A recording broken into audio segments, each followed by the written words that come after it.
ნაციონალურ მოძრაობაში ყველაზე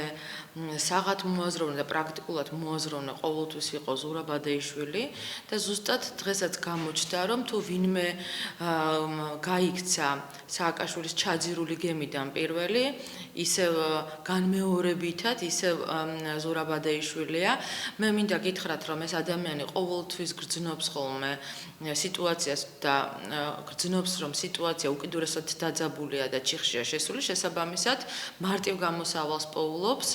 მიდის იმ ქვეყანაში სადაც აქვს თავშესაფარის მიღების საშუალება და ესეთი ქვეყანა არის უნგრეთი მაგრამ სანამ წავიდოდა ადეიშვილი სააკაშვილისგან და მე ვფიქრობ ეს უკვე საბოლოო ჩამოხსნა არის მისი გუნდისგან მათ ჰქონდათ ძალიან სერიოზული საუბარი ამ საუბრების ნაწილი ვიკილიკსშიც გამოჩნდა და ეს გვაძლევს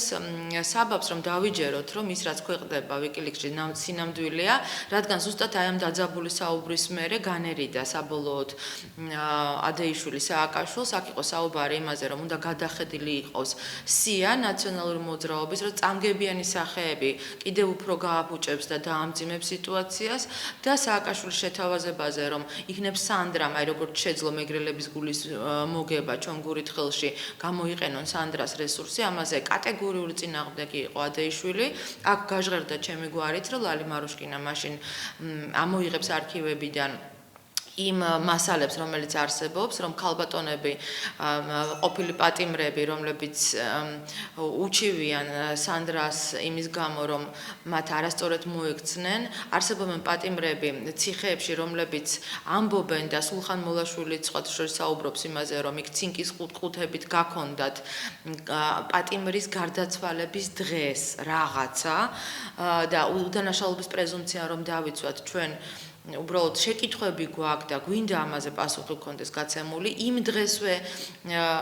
როდესაც გარდაცვლილ პატიმარს ატანდნენ ჭირისუფალს ჭირისუფალი ხედავდა რომ მათი შვილი ქმარი ძმა შინაგანი ორგანოების გარეშე არის ამიტომ შეკითხვები ცხადია მრავლად არის ასეთივე შეკითხვები დაისვა უკვე უკრაინაში და უკრაინის სამართალდამცავები არიან ამ საკითხით დაინტერესებული და ბატონმა ადეიშვილმა ძალიან კარგად იცის რომ ეს არის გზა რომელსაც მიყავს საბოლოო სასაფლაოსკენ სააკაშვილი მე მინდა გითხრათ რომ ალბათ ერთ-ერთი პირველი ვიყავი როდესაც გაკეთდა განცხადებები სააკაშვილის წასვლაზე უკრაინაში რომ ეს არის გადარჩენა რომ ეს არის მეორე სუნთქვა ნაციონალური მოძრაობისთვის და ის იქნება პრემიერ-მინისტრი მე მაშინ ვამბობდი რომ ეს არის სრული სისულელე ეს არის დემაგოგია და ძალიან მალე ის აჩვენებდა საკუთარ თავს უკრაინელებს და დამთავრდებოდა მისი პოლიტიკური კარიერა ჩვენ ხედავთ რომ მისი პოლიტიკური კარიერა უკვე ბოლოსკენ მიდის მას აქვს რთული სიტუაცია და გუშინ წინდელი მისი მიმართვა ცხადყოფს ამას მასთან არ მივიდნენ ჟურნალისტები გადასაღებად და ამიტომ ის იძულებული იყო ასე ვთქვათ სელფით დაკავებული იყო და თავად ჩაეწერა თავისი მიმართვა სადაც ის პოროშენკოს თხოვს ტანკების შეყვანას ოდესაში ანუ სიტუაცია მისთვის არის უმართავი გუშინდელი დღე იმით არის მნიშვნელოვანი რომ სააკაშვილს უკვე ჩვეულებრივი მოსახლეობა დაუპირისპირდა ოდესის და პრაქტიკულად ზემატყებამდე მივიდა საქმე, სადაც ის ყვირის რომ ხელით არ შემეხოთ. ანუ სიტუაცია დაიძაბა, მაგრამ პარალელურად ის ქმნის მართვად ქაოსს საქართველოში. რა არის მართვადი ქაოსი? სამი ჯგუფი არსებობს დღეს, რომელიც ამას აკეთებს. მე მინდა შეგახსენოთ თქვენ რომ სააკაშვილის ამნისტიით 2013 წელს ციხეებიდან გამოვიდნენ ყველაზე მძიმე დამნაშავეები, პედოფილები, მკვლელები და ყაჩაღები. ზუსტად ეს ის ადამიანები არიან, რომ დღეს ასრულებენ მის დავალებას სამი ჯგუფია ახალგაზრდული ფრთა სააკაშვილის ამნისტიით გამოსული მძიმე დამნაშავეები და ნაცმოძრაობის ის წევრები, რომლებსაც უბრალოდ სხვა შესაძლებლობა არ აქვთ, მათ ვერ მოასწრეს დროულად გირჩში გადაბარგება და შესაბამისად ნაცმოძრაობის სახელი მათთვის ახლა დამღუპველია და ერთადერთი რასაც აკეთებენ, მიაქვთ პირდაპირი იერეში ბიძინა ივანიშვილის გამოყოფილად და წერტილოვან დარტყმას აყენებენ ადამიანს, რომელიც მათთვის ყველაზე დიდ ბოროტებას წარმოადგენს, იმიტომ რომ მან დაშალა ნაციონალური მოძრაობა საქართველოში, მან გაანთავისუფლა საქართველოს რეჟიმისგან და იციან რომ სანამ ეს ადამიანი არსებობს საქართველოს აქვს გარანტია იმისი, რომ ქვეყანა არ გადაუხვევს დემოკრატიული კურსიდან და დასჯილი იქნება ყველა ის ადამიანი, რომელიც ამას იზამს. შესაბამისად, ბიძინა ივანიშვილი დღეს დარტყმის ობიექტია, იმიტომ ხდება ეს დესტრუქციული ქმედებები ბოტანიკურ ბაღში, იმიტომ ხდება პრაქტიკულად ალყაში ყავთ მომწყდეული ბიძინა ივანიშვილი და მე ვფიქრობ, რომ სამართალდამცავება ამ შემთხვევაში გაცილებით უფრო კონკრეტულად და სერიოზულად უნდა იმუშაონ. ეს არ არის დემოკრატიული პროცესი, როდესაც შენ ადამიანს ყველაფრის უფლებას აძლევ, მაშინ, როდესაც ეს დესტრუქციული ძალები თავს ესხმიან ვაზაგაშვილის ოჯახს, თავს ესხმიან რობაქიძის ოჯახს, სასამართლოები სასაკლაოებად არის გადაქცეული და შესაბამისად მე მოუწოდებდი ყველას რომ შეასრულონ თავისი მოვალეობა და აქვე მინდა გითხრათ ერთი ძალიან სერიოზული საბოტაჟი რომელიც მზადდება და ჩვენ უკვე ვნახეთ ამის რამოდენიმე მაგალითი საქართველოს მოსახლეობამ წელს აიღო ძალიან დიდი ვალი იმისათვის საბანკო ვალი იმისათვის რომ დახვდეს და ღირსეულად დახვდეს ტურისტებს რომლებიც მილიონზე მეტი უნდა ჩამოვიდეს საქართველოში ნაციონალური მოძრაობა აკეთებს ყველაფერს იმისთვის რომ ის ტურისტები რომლებიც ის ნაკადი რომელიც უნდა ჩასულიყო თურქეთში და ეგვიპტეში და რადგან რუსეთს გაუფუჭდა ამ ქვეყნებთან ურთიერთობა ჩამოდის საქართველოში გააფუჭოს ურთიერთობა და ეს არის წმინდა წყლის ტურიზმი და ეკონომიკური თვალსაზრისით მნიშვნელოვანი საქართველოსთვის მაშინ სხვა შემთხვევაში თუ ჩვენ ომს ვაცხადებთ მაშინ ჩავკეტოთ საზღვრები მაგრამ თუ საზღვრები ღიაა და ტურისტის სტატუსით ეს ადამიანები ჩამოდიან მათი მანქანების გაფუჭება მათი შეურაცხყოფა არ უნდა ხდებოდეს მე მინდა განვაცხადო რომ ეს რამოდენიმე ფაქტი რაც მოხდა რუსი ტურისტების ცემის ფაქტი და მანქანის გაფუჭების მე ვაცნობე პრემიერ-მინისტრსაც და შინაგან საქმეთა მინისტრსაც და თქვა ის რომ აუცილებლად გამახვილდება ამაზე ყურადღება ჩვენ ვხედავთ როგორ სტაბილურდება ლარი უფრო მეტად დასტაბილურდება ამ სეზონის მერე და ჩვენ შეიძლება 1.6 ნიშნულამდე მივიღოთ ჩამოყვანილი ზუსტად დოლარი და ლარის კურსი გამყარებული სექტემბერში ოქტომბერში როდესაც გადაივლის ძალიან ხვავიანი და მდიდარი ტურისტული საქართველოში და დესტრუქციული ძალები აკეთებენ ყველაფერს რომ ადამიანებს შერჩეთ ეს ვალი ბანკებიდან აღებული ჩაუვარდეთ ტურისტული სეზონი და აი ამ ნიჰილიზმით სავსე აგრესიით სავსე შეხვდნენ არჩევნებს წინა საარჩევნო პერიოდისთვის ყველაფერი კეთდება იმისათვის რომ ნაციონალურმა მოძრაობამ არიოს ქვეყანაში საქმე სამოქალაქო დაპირისპირებამდე მიიყვანოს ქვეყანა და ბიძინა ივანიშვილი მიიყვანონ მძიმე მდგომარეობამდე ანუ აქ ხდება წმინდა წყლის მის ფსიქიკაზე მუშაობა, როდესაც ხან ყვირილია, ხან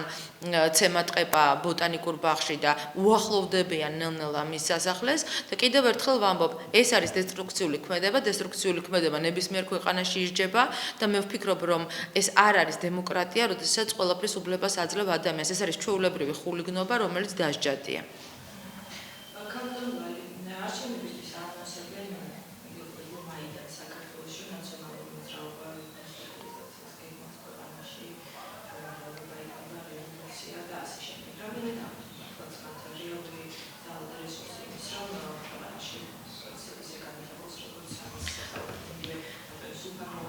Დიახ.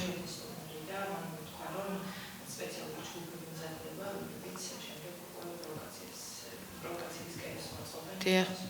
ზუსტად ამ ჯგუფებზე მქონდა საუბარი, ესენი არიან, კიდევ ერთხელ გამმეორდები, ეს ჯგუფი იყოფა სამ ნაწილად, ახალგაზრდული ფრთა, ნაციონალური მოძრაობის ის წევრები, რომლებსაც სხვაგან წასასვლელი არ აქვთ და ყველაზე მნიშვნელოვანი სააკაშვილის ამნისტიით გამოსული პატიმრები. აი ეს არის ის სამი დაჯგუფება, რომელიც იერიშს მიიტანს ქალაქზე, რასაც დღეს უკვე აკეთებენ ისინი, საბოტაჟი დაწყებულია, ძალიან დიდი რაოდენობის შავი ფული ტრიალებს, შესაბამისად ეს ჯგუფები ძალიან კარგად არიან დაფინანსებულები და ძალიან კარგად არიან, ასე ვთქვათ, ძალიან კარგად არის გაწერილი გეგმა. ეს არის მართვადი ქაოსი, რაშიც სააკაშვილს ბადალი არ ყავს, მან ძალიან კარგად იცის, როგორ შექმნას მართვადი ქაოსი და საქართველოში ამას აკეთებს და ამას კიდევ დაემატა ის, რომ უკრაინაში მას აღარ დაედგომება. შესაბამისად, ბოლო პლაცდარმი საომარი არის საქართველო, ამერიკაში ვერ ჩადის, ევროპა მას არ იღებს და შესაბამისად ყველაფერს აკეთებენ, რომ აურიონ სიტუაცია საქართველოს მოსახლეობას და ამას რა თქმა უნდა კვლევებიც ძალიან მძიმე დღეში აქტებს მოსახლეობას, როდესაც ჩვენ ვიგებთ, რომ 70%-მა თურმე არ ვიცის ვის უნდა მიწეს ხმა, როდესაც ნიჰილიზმი ჩაბუდებულია და ყველაფერს აკეთებენ იმისთვის, რომ ადამიანებმა ვერ მიხვდნენ და ვერ გაიყვნენ სიტუაციაში, რეალურად არსებობს ამის საშიშროება, მაგრამ კიდევ ერთხელ ვამბობ, იმისთვის, რომ ცემატყეპამდე არ მივიდეთ და ქუჩები მართლა ალში არ იყოს გახვეული, დღესვე პოლიცია, კონდდაზვერვა, უშიშროება, უსაფრთხოება, ყველა მუშაობდეს იმაზე, რომ დესტრუქციული ელემენტები შეაჩერონ. არანაირი დემოკრატია არ არის ის, რასაც ისინი აკეთებენ, ქუჩა-ქუჩა ყვირილი, ადამიანების ცემატყეპა, ისინი რა თქმა უნდა, წამყვანი ლიდერები თავის ხელით არ აკეთებენ, ამისთვის არიან გამოყოფილი ჯგუფები, ზონდერ ჯგუფების დაკომპლექტება. მათთვის არ ახალი თემაა და რეალურად ჩვენ ვდგავართ საფრთხის წინ. მე ვფიქრობ, რომ ამ შემთხვევაში ოცნების დეპუტაციაც, ასე ვთქვათ, უნდა გამოვიდეს იმ ლიტარგიული ძილიდან, რომელსაც ძინავთ 4 წელია უკვე, რამოდენიმე დეპუტატის გამოკლებით, რომელიც ძალიან ვაჟკაცურად იბრძვის და დღემდე, ასე ვთქვათ, იმ იდეალების გვერდში დგას, რითიც ისინი მოვიდნენ, რითიც ხალხმა მიიღო ისინი. მე არ გამოვრიცხავ, ჩემი პროგნოზი ასეთია, რომ მოხდეს ქართული ოცნების, ასე ვთქვათ, წინასაარჩევნოც დაშლა იმ ჯგუფებად, რომლებიც ნამდვილად ვისაც ხალხმა მიცა ხმა და რომლებიც ხმამაღლა საუბრობენ პრობლემებს და ის ადამიანები, რომლებმაც უბრალოდ თითქმის 4 წელი იძინეს პარლამენტში და ეს იქნება ძალიან კარგი და მე ვფიქრობ, ზუსტად იმ ჯგუფს ექნება გამარჯვების უფლება და რადგან მათ ეს საკუთარი სისხლით და ოფლით მოიპოვეს. დღეს ოცნებაში არის რამოდენიმე დეპუტატი, რომელსაც შეუძლია ძალიან ჯანსაღი ძალის შემოკრება საკუთარ რიგებში და მე ვფიქრობ, რომ აი ზუსტად სამომავლოდ ეს ის ადამიანები არიან, ვისაც გაყვება საქართველოს მოსახლეობის დიდი ნაწილი.